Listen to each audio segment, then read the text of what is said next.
Hello everyone! Andito kami ngayon sa Purok 2, Barangay Mambalite, or also known as Little Mountain. At binasagan rin bilang bungko kung saan magtatanim kami ngayon ng mangosteen. So what is mangosteen? Simple trivia, do you know that mangosteen is also known as queen of fruits?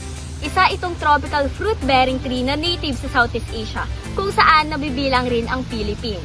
Mangosteen nga ang napili naming seedling na itatanim at hahayaang lumaki dahil aming nabalitaan mula sa aming kagrupo na ang kanilang lugar ay bahain.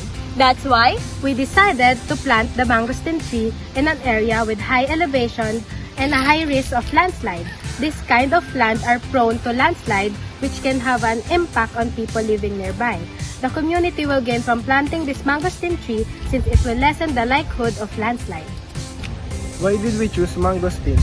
It's because mangosteen trees, like any other trees, produce roots that bind the soil together, preventing wind and water erosion. During periods of heavy rain or flooding, the soil is stabilized by the root systems, which form a network that reduces its vulnerability to erosion. Raindrop impacts on the soil surface can be lessened by the thick leaves of mangosteen trees, which help keep the soil from breaking down. Additionally, the organic matter from decomposing leaves improves the soil's ability to retain water, promoting healthier plant growth. So, the first step in planting a mangosteen is to find the right place to plant it.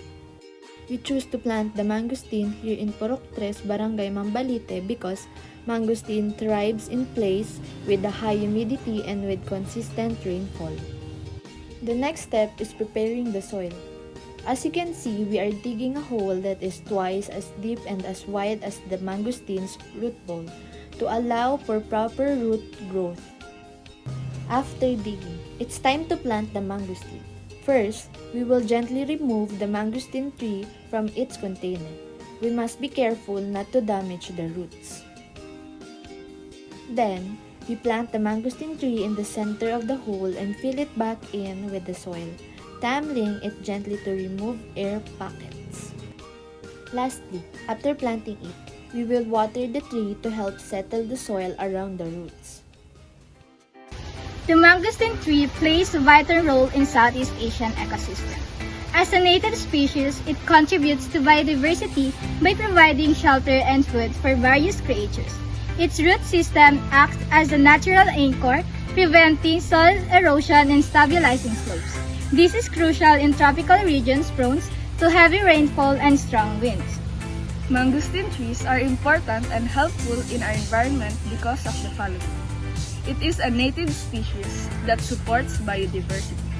Its root system prevents soil erosion and stabilizes slopes. This is particularly important in tropical regions with heavy rainfall.